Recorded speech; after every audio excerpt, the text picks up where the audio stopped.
Buenas tardes a todos.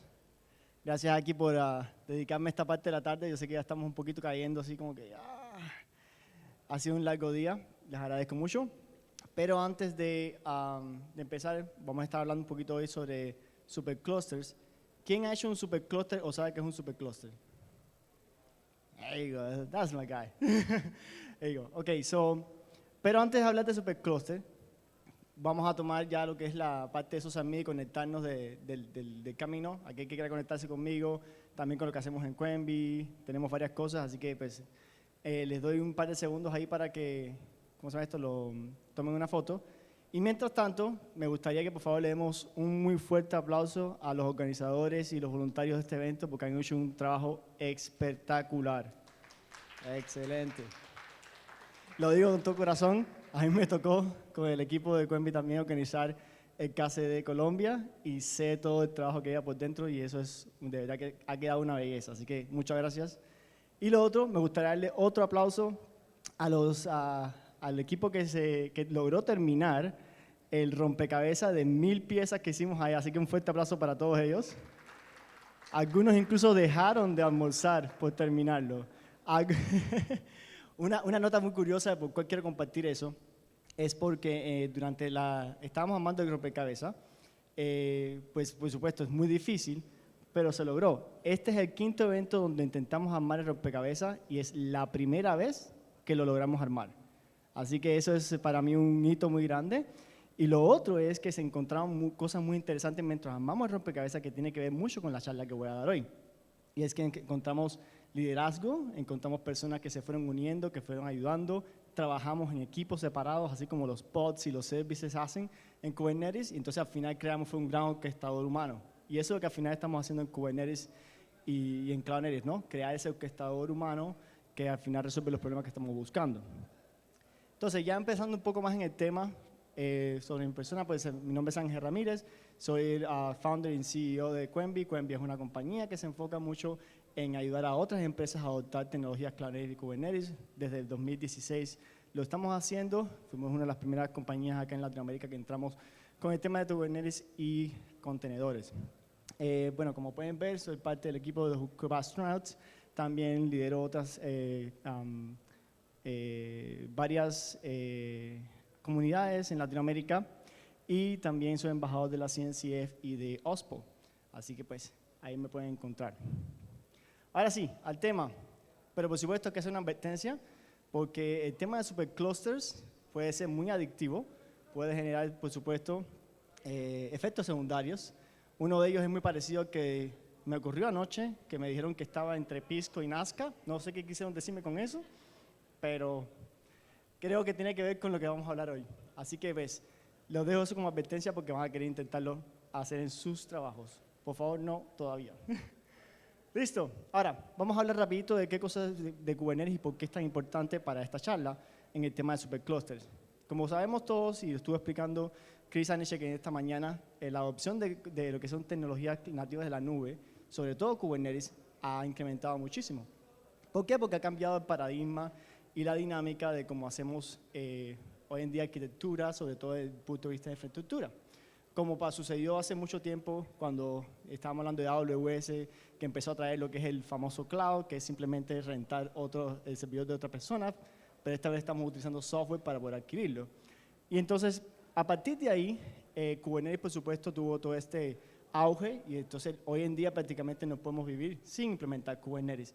Pero hay un tema que me preocupa en el caso de Kubernetes, y aquí es donde viene la polémica de supercluster, es que aparte de que tenemos Kubernetes, lo estamos adoptando de la misma manera que lo hemos adoptado otros tipos de tecnologías, donde antes para nosotros un clúster era, tenemos muchas máquinas.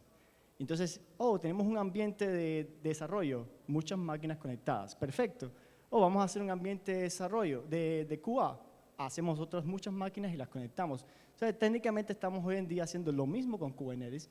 Hoy tenemos prácticamente un clúster para todo. Clúster de desarrollo, de QA, de producción y todo lo que se nos ocurra. Ahora, ¿por qué creo que estamos, en mi opinión, adoptándolo de manera incorrecta? Es porque al final el principio de Kubernetes, ¿qué cosa es? Es un orquestador. Entonces, si estamos haciendo un orquestador, ¿por qué estamos creando múltiples orquestadores que se conectan entre sí? ¿Y por qué no más bien permitimos y hacemos que el orquestador haga el trabajo que hace y que hace muy bien? Y es orquestar contenedores. ¿Listo? Entonces, eso es prácticamente lo que lo que quería traer a cotación hoy en día. Y es, superemos esa limitación, que la limitación no está en el clúster de Kubernetes, perdón, en Kubernetes, sino está en nosotros cómo lo adoptamos. Para ello, aquí les traigo una idea de cómo luciría una arquitectura cuando estamos hablando de superclusters, ¿no? Tenemos una superinfraestructura que a su vez tiene muchísimos otros componentes que estamos orquestando por sí. Tomémonos un segundo acá y entendamos qué estamos tratando de hacer aquí. Cuando estamos hablando de ambientes o de, digamos, diferentes tipos de espacios, lo podemos hacer a través del espacio de nombre. Y estoy seguro que muchos me dirán, bueno, Ángel, si hacemos un namespace para producción, uno para desarrollo, y uno para Cuba, todo en el mismo clúster, ¿dónde está la seguridad? Porque entre ellos se pueden ver. Ahí vamos a llegar, pero quiero que por un momento se quiten la barrera de cómo funcionan los Kubernetes hoy en día, porque lo bueno que tiene es que como es extensible, como mismo nos comentó hace un ratico José Mar de cómo puede uno extender Kubernetes, a través de eso es que realmente podemos hacer el resto de las cosas que necesitamos para poder lograr esa extensibilidad. Pero hoy en día, esa es la arquitectura que les propongo de cómo podemos empezar a mirar eso. Una de las cosas que quiero que noten acá es lo que se llama el multitenancy, porque me imagino que muchas de las preguntas que van a salir de ustedes es, listo, tengo un supercluster, perfecto, hace el trabajo, pero ¿cómo puedo manejar diferentes tenants? Pero más allá de eso es cómo puedo manejar que los tenants tal vez entre ellos no se ven. Porque si fuesen tenants de la misma compañía, por ejemplo, no hay problema, podemos compartir ciertos recursos. Pero ¿qué pasa cuando son tenants completamente diferentes? Cuando ellos no tienen por qué verse entre sí. Y entonces ahí vamos a entrar un poquito más en detalle en unos minutos. Por ahora, quiero comentar los beneficios que tenemos cuando hacemos supercluster. Y estos son probados. Hoy en día nuestros sistemas corren así. Y esa es la reducción de costos. Cuando dejamos de pensar en máquinas separadas por ambientes, empezamos a mirar más a Kubernetes como lo que se llama una gran fuente, un pool de recursos. Entonces, cuando ya agregamos máquinas a este clúster, este superclúster, ya no estamos hablando de máquinas dedicadas para un ambiente, sino estamos hablando de recursos que van a ser manejados por Kubernetes. Eso automáticamente nos hace que los costos se reduzcan, porque al final él sabe cómo distribuirlo de una mejor manera. Tenemos más eficiencia porque no tiene que estar contando diferentes clusters, porque pues ya todo está en un solo lugar técnicamente. La seguridad es mejorada, aunque no me lo crean, y ahí vamos a entrar. ¿Por qué? Porque de cierta manera cuando tenemos un supercluster podemos manejar las políticas y las reglas en un solo lugar, un poquito más centralizado. Mientras que cuando estamos con diferentes clusters vamos a entrar en el tema de sincronización de políticas, y ese es un tema completamente diferente. Y la parte de la escalabilidad optimizada y gobernanza simplificada, pues la gobernanza es muy fácil. Tenemos un punto de entrada inicial por el cual después podemos manejar diferentes ambientes. Después podemos entrar en temas de clúster dentro del clúster, pero por ahora lo podemos dejar así. Y la escalabilidad pues es muy fácil, porque cuando estamos escalando no tenemos que esperar a que tengamos una máquina más, como digamos, como funciona AWS. AWS pues un autoscaler group. Entonces, cuando lo activamos, él va a decir, listo, necesitamos un servidor para poder escalar, después escalamos hacia abajo. Mientras que aquí la escalabilidad ya es basada en la infraestructura como tal. Entonces, cuando tú quieres escalar, realmente escalas la infraestructura, que es mucho más controlada, mucho más fácil de llevar, y más bien entonces Kubernetes escala a través de contenedores, que es mucho más rápido. Cuando uno mira la línea del tiempo, y a aquellos que no sé cuántos han tenido que lidiar con tráficos muy altos, así como que de manera muy no controlada, como es un e-commerce, que puede tener un spike rapidísimo, muy alto, durante unos minutos o unas horas y después caer. Eso si lo hacemos con máquinas virtuales o con máquinas, como quieras llamarlo, va a tomar un tiempo en suplir ese tráfico, mientras que cuando lo hacemos con contenedores, como son en segundos, lo podemos manejar mucho más fácil. Por eso es que la escalabilidad es mucho más optimizada. Listo. Ahora, ¿cómo sabemos cuándo utilizar supercluster, cuándo no? ¿Por qué lo hacemos? Porque, pues, por supuesto, no todo es belleza, ¿no? No todo es chévere. Uno de los temas principales de cuándo utilizar el supercluster, un segundo, listo, es, por ejemplo, cuando uno tiene, por supuesto, la capacidad de administrarlo. Yo creo que ese sería el tema más difícil de tener en cuenta, porque cuando uno entra en temas de supercluster, ya estás hablando que estás administrando muchísimos recursos, tenants, y tienes que saber cómo lo vas a optimizar, ¿no? Para mí ese sería como el cuándo realmente analizar cuando un supercluster viene siendo una buena idea o no.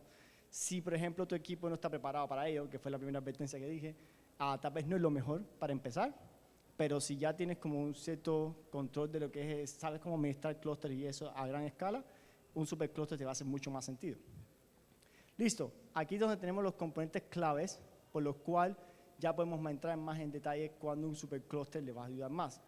Listo, todo lo que tenga con una capa de gestión, ese es el control de plano que les mostré en la primera slide, porque si no tienes un controlador que te permita de cierta manera lidiar con todos los recursos, cómo los vas a manejar, cómo los vas a hacer más eficientes, cuál es el punto de entrada, sobre todo desde el punto de vista de políticas. Ese es uno de los puntos más claves para la parte de supercluster. Lo otro es la capa de red. ¿Cuántos tienen experiencia de networking acá de redes? Interesante, listo. Ese es uno de los temas más puntuales en cuando uno está trabajando con superclusters. Por ejemplo, les voy a dar un ejemplo de cómo lo hacemos hoy en día. Hoy en día nuestros clústeres están divididos, están trabajando en Equinix principalmente. Equinix es un sistema, una gama de centros de datos que están distribuidos prácticamente en son 280 y algo centros de datos que existen en más de 28 regiones. Entonces, ¿por qué la capa de red es tan importante? Porque cuando nosotros escalamos de forma completamente horizontal y lo hacemos con 100% propósito. El superclúster para nosotros no significa que tenga un clúster en una región o en otra, es un clúster.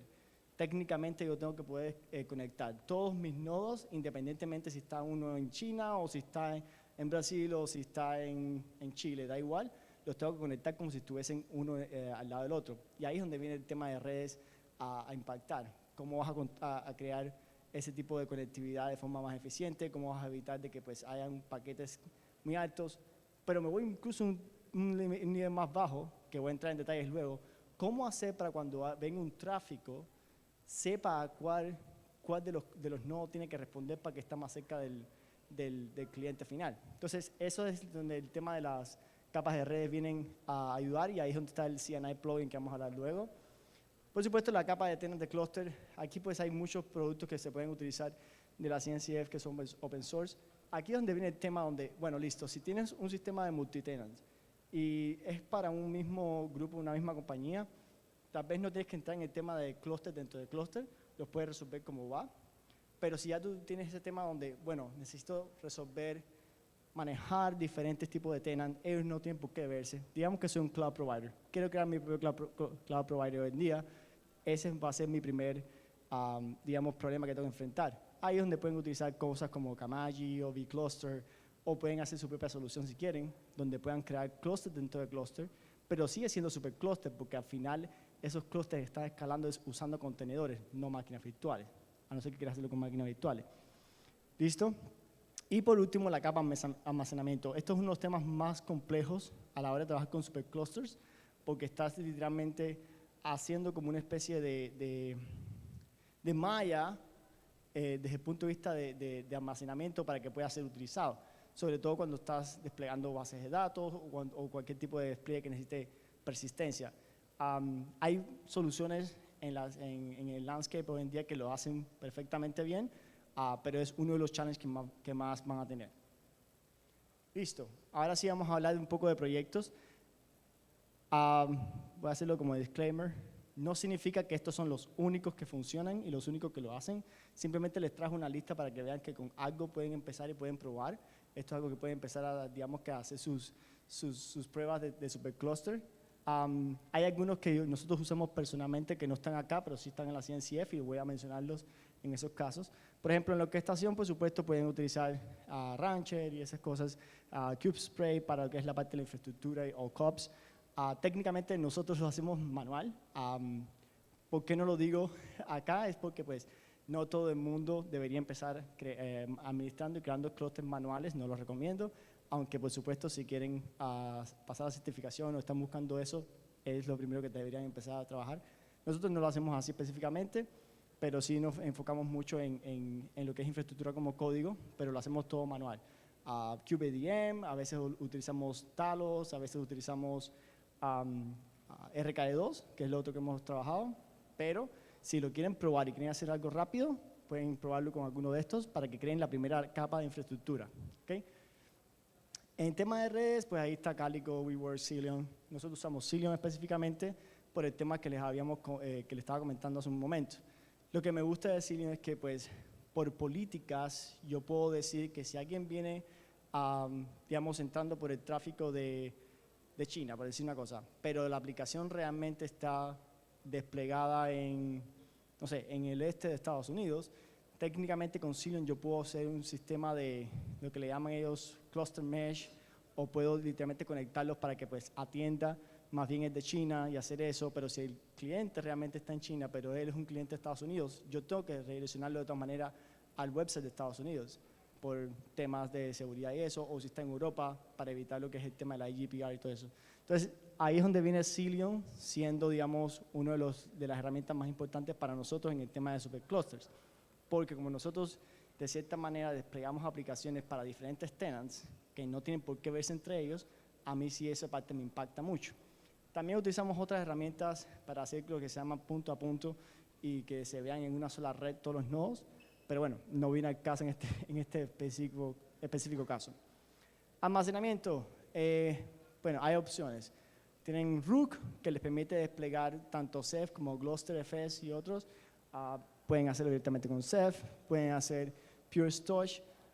Aquí pues, sí, técnicamente Pure Storage no es 100% open source, vamos a decirlo, pero el tema por qué lo puse acá es porque desde el punto de vista de almacenamiento fue el mejor performance que obtuvimos, aunque cuando desplegamos Rook con Ceph funcionó muy bien. También nos funcionó muy bien con OpenEBS y específicamente con MyStore por el tema de la replicación. Entonces pues ahí les dejo como esos datos para que lo tengan en cuenta. Monitoreo, muy muy importante. Tienen Prometheus, Grafana, creo que ese es el ABC de monitoreo y de login. También usamos FluentBit. De hecho, empezamos con FluentD y después lo cambiamos para FluentBit y tuvimos un rendimiento mucho más grande y más interesante. Y usamos FluentBit, lo conectamos con Prometheus, Grafana, también usamos Elastic para lo que es persistencia y eso. Y por último, el tema de seguridad. Esto simplemente son notas. Hay mucho más que hacer. Por ejemplo, Cilium entra muy bueno en el tema de seguridad. Una de las cosas que estaba comentándole a mis compañeros es que cuando levantamos un ambiente, que es un namespace, automáticamente hacemos con Cilium una serie de reglas de pod para no permitir tráfico de que un namespace se pueda hablar con otro y viceversa, y que tenga ciertos tipos de seguridad o aislamientos desde el punto de vista de tenant. Usamos toda la suite de Aqua, muy chévere, nos da muy buena perspectiva, y pues también Falco, que lo usamos bastante en el tema de las reglas y eso. Y bueno, hay mucho más que se puede incluir acá. Vuelvo y repito, esto es como una lista para que puedan utilizar como una especie de test, pero digamos que eso sería un buen empezar. Ahora, ¿qué pasa con el tema de multitenant? Estaba comentando hace un momento, importante lo que es el aislamiento de la red. ¿Por qué el aislamiento de red es importante? Porque cuando un tenant está entrando en tu supercluster, él espera de que su red es privada. O sea, no tiene por qué un pod de ellos verse con otro y viceversa. Cilium también ayuda con eso. Tú puedes crear subnets con Cilium de manera tal de que te permite crear esa expectativa de aislamiento. Escaneo de imágenes es muy importante. Si ya estás compartiendo con otro tenant, quieres asegurarte que no vaya a haber un tema de seguridad que entre para traer una imagen, ¿no? Ahí es donde viene el tema de Aqua Security con Trivy. Puedes utilizar seguridad en pods, Cilium, una vez más, y también el tema con Falco, donde puedes crear ciertas reglas que te ayudan con eso. Falco para auditoría de seguridad y control de acceso basado en roles, definitivamente. Nosotros técnicamente borramos todos los RBACs cuando instalamos un clúster, 0, y empezamos a crearlos on demand. De esa manera nos aseguramos de que solamente el RBAC que creamos nosotros tiene los permisos que necesitamos que tengan. Entonces, ese es uno de los tips que le doy. Aquí está una de las cosas que me gustaría que se llevaran de acá de esta charla, es el tema de tener bien claros los requisitos de que superclúster están tratando de buscar. Ese es el primer paso. Y para mí es más importante, aparte de todas las notas técnicas, es porque hay muchas formas de llegar a Roma, pero cuál es la que le funciona a uno tiene que ser basado en los requerimientos. Porque pues podemos estar hablando tal vez de un supercluster para una fintech, o tal vez para un banco, o para una entidad financiera. Ese tipo de supercluster va a funcionar completamente diferente si a mí me llama, por ejemplo, el gobierno y me dice, me hace falta un supercluster. Son completamente diferentes. Tienen niveles de seguridad completamente diferentes. Entonces, eso para mí es muy importante hacer un supercluster. La arquitectura también, hay algunos superclusters, aunque créanlo o no, el almacenamiento a lo mejor no es lo principal porque ellos no están interesados en levantar bases de datos en Kubernetes. A lo mejor las quieren levantar en algunos de los cloud providers y más bien puede conectar seguro en eso. De hecho, un caso no funcionó, no salió así. Todo el clúster estaba en Equinix, pero se conectaban a las bases de datos de AWS. ¿Cómo lo hacíamos? Con Fabric.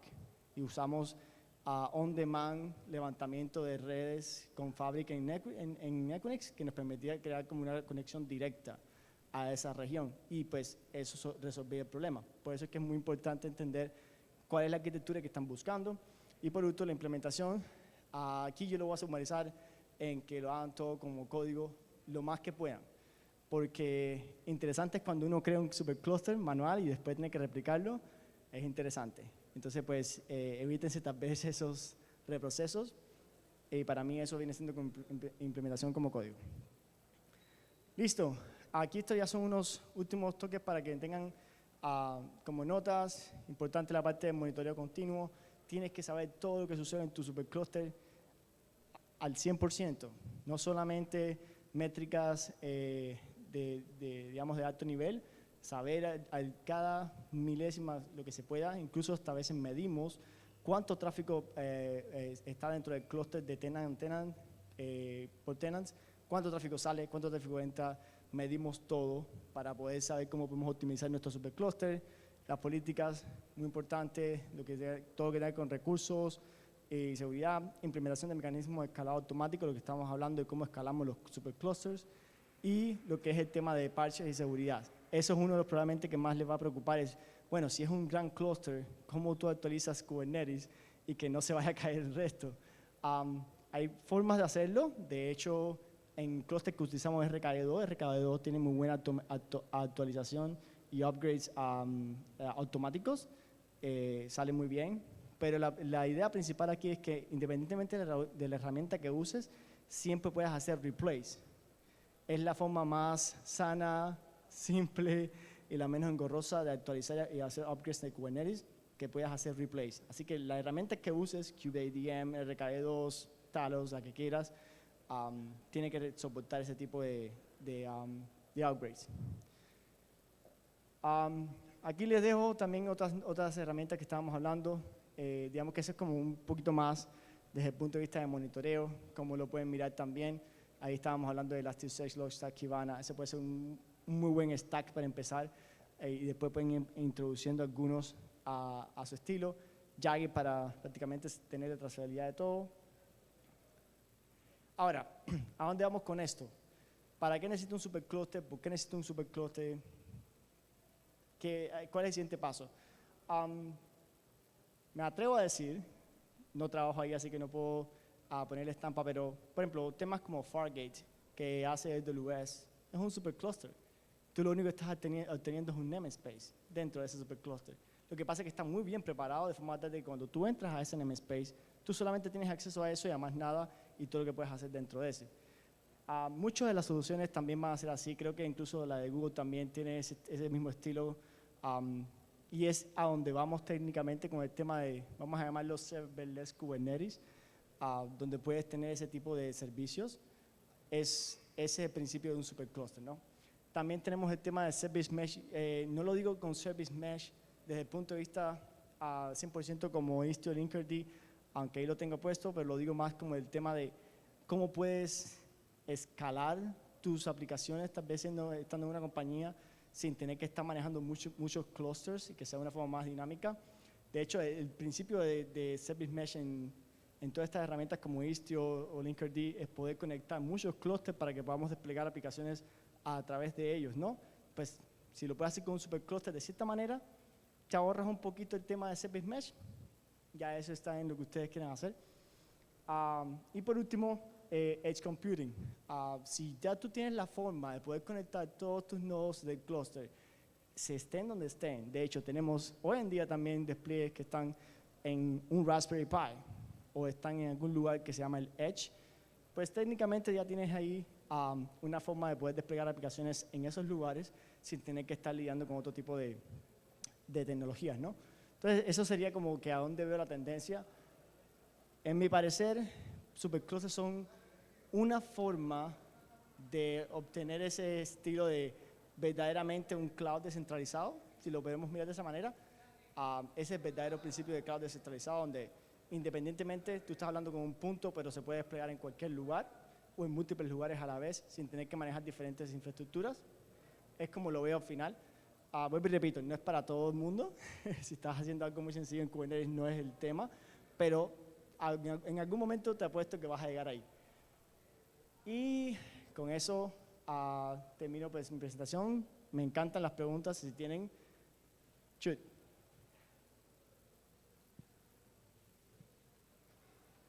El joven de acá.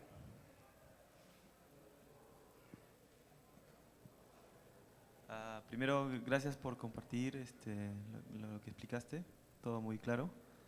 Hay una consulta. ¿Qué herramientas existen ahora para revisar digamos, poder hacer un análisis de los problemas de red dentro del clúster?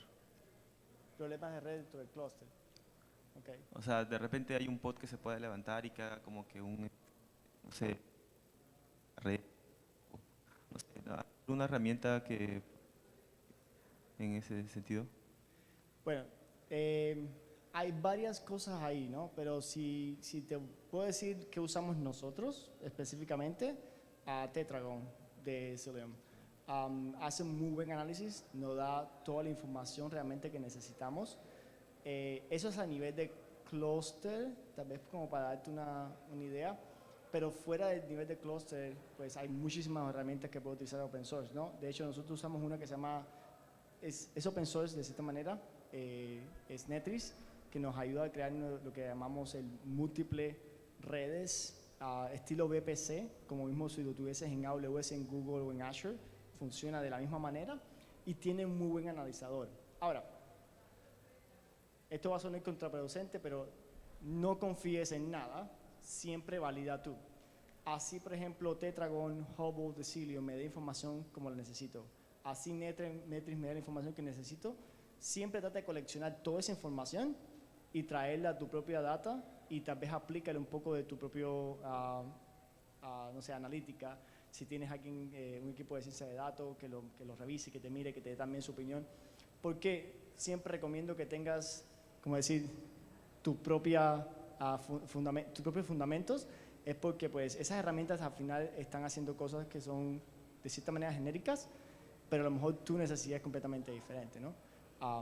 No sé cómo está tu red, pero digamos hay redes que solamente permiten conexiones hasta de 1 giga. No es porque sea malo, sino, pongamos un ejemplo muy clásico.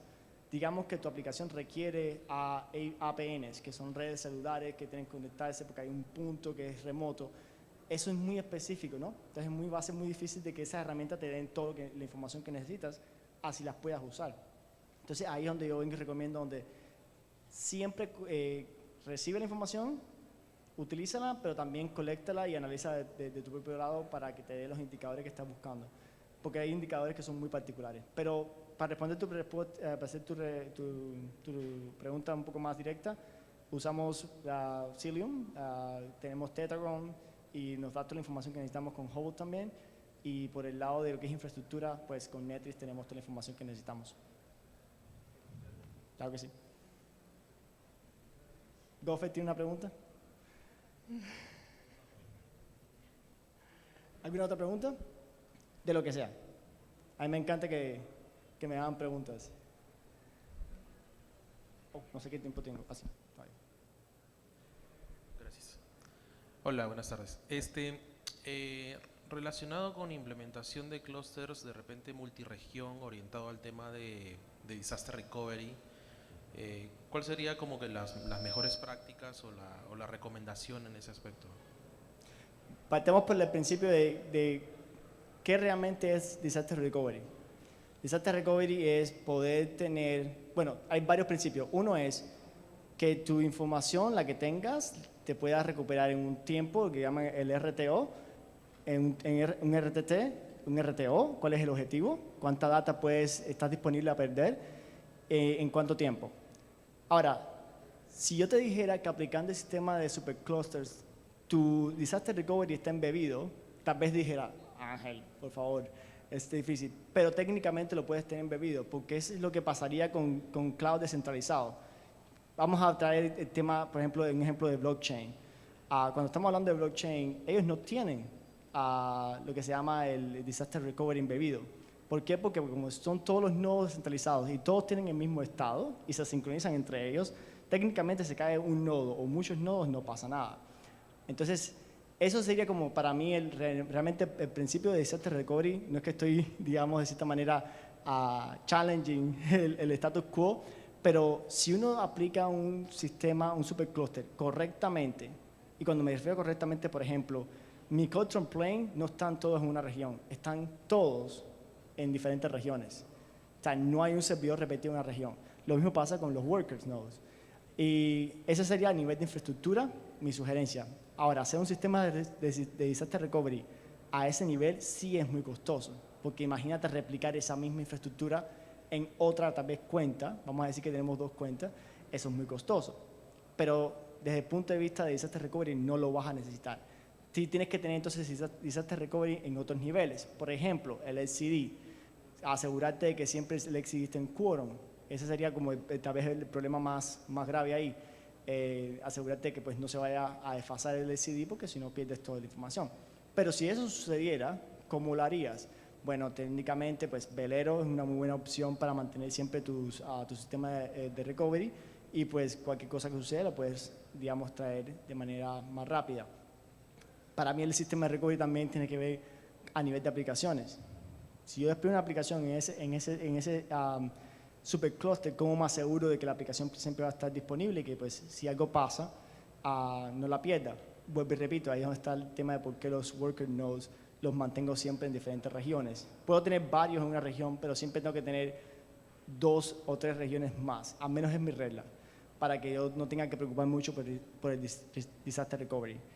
Y a otro nivel sería, es por eso que siempre me enfoco mucho en infraestructura como código, porque si todo se cae, se cayeron todos, las regiones murieron, ¿cuál va a ser mi RTT? Es qué tanto me demore yo en levantar usando la infraestructura como código en otro centro de datos. Eso serían, como digamos, las 3 vertientes como yo veo disaster recovery. Yo sé que normalmente lo vemos como si yo tengo, por ejemplo, algo desplegado en AWS, cómo lo puedo replicar a otra región. Eso es el principio de disaster recovery, porque usualmente solamente lo tenemos todo en un lugar. Pero cuando, tal vez debía haberlo dicho, una de las cosas que yo me dedico es a hacer técnicas due diligence para merchant acquisitions. O sea, me llaman para mirar compañías que van a ser adquiridas. Entonces tengo que hacer todos estos análisis.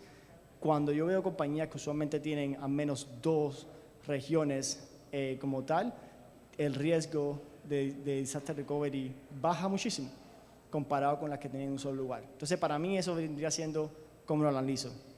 Primero, tenerlo siempre todo en diferentes regiones para que no tenga que tener un riesgo muy alto. Y 2, pues tiene que tener diferentes niveles. Infraestructura, aplicación, en este caso puede ser storage, por ejemplo.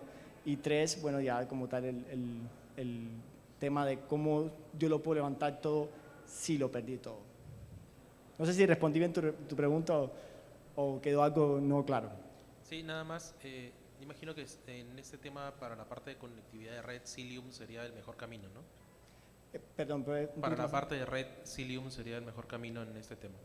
Bueno, pues en ese sentido para la red hay 2. Por eso que mencioné Netrix y Cilium. Cilium me resuelve el tema de lo que es a nivel de aplicaciones o a nivel de clúster. Vamos a hablar de clúster. Mientras que a mí Netrix me resuelve el problema a nivel de infraestructura. O sea, si ¿Cómo, se me- cómo dices que se llama? Netris, Netris. Y tienen una parte open source, pueden descargarlo y probarlo, es muy chévere. Pero me da esa seguridad a nivel de red de infraestructura. O sea, como le decimos, lo que es realmente infraestructura física. Ok, gracias. Claro que sí. ¿Alguna otra pregunta? El joven.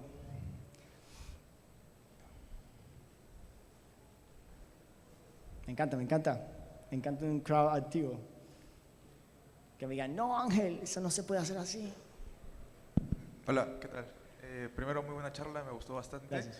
He estado tratando de hacer algunos juegos con los superclusters, imaginándote una imagen de un supercluster que tiene 3 tenants, desarrollo, costo y producción.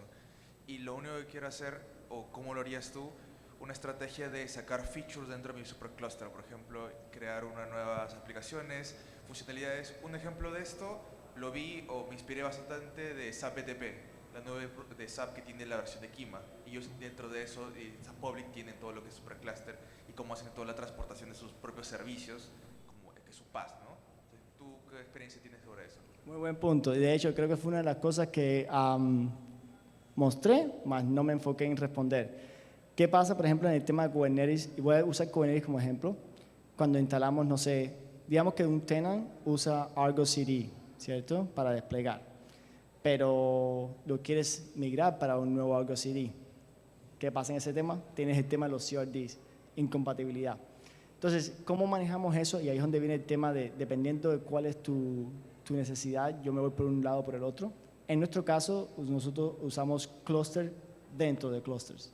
Entonces, cuando nosotros hablamos de tenants, para nosotros no es simplemente un namespace. Para nosotros un tenant es un cluster. Dentro de ese otro cluster viene siendo como lo que le llamamos el tenant A, con su namespace que puede ser producción. Pero puede que ese mismo tenant tenga otro clúster dentro del principal que a su vez tiene lo que es desarrollo, staging y otros ambientes. ¿Por qué lo hacemos de esa manera? Por el tema de lo que acabas de decir, incompatibilidad. ¿Qué puede pasar si un tenant, por ejemplo, tiene una versión de algo así y otro tenant tiene otro? ¿Cómo los manejamos? De esa manera. Porque a la vez que ya tienes otro clúster dentro del clúster, ya tienes sus propios CRDs. Entonces, ¿cómo los migramos, por ejemplo? ¿Qué pasaría si el tenant uno quiere una versión nueva de Argo CD? Prácticamente no afecta al otro. Entonces, pues, digamos que eso es lo que hacemos. Lo hacemos como lo que le llamamos el cluster inception. Hicimos un test incluso con con 4 niveles de clúster adentro para saber si era la mejor manera de manejar lo que se llamaban tenants y environments, pero técnicamente es la más fácil, es la más chévere, pero no era la más fácil, porque ya cuando entras a 3 niveles de clúster entran otros temas de administración innecesarios, pero como eran clústeres que estaban corriendo en contenedores, es muy fácil levantar otro clúster y otro clúster y otro clúster, y no pasaba, digamos, no había como ese tipo de problema de manejos. Pero para hacer tu pregunta, yo me iría más por ese estilo, donde tienes el clúster, el superclúster, pero entonces en el superclúster manejas tal vez cuentas con clústeres embebidos. Opciones hay muchas, Kamaji, vCluster, lo puedes hacer manual, no tienes que usar ninguna de esas si no quieres. Incluso creo que Cluster API, CAPI, tiene la funcionalidad para hacer eso sin ningún problema. Y con eso aíslas tus tenants. ¿Listo? Perfecto.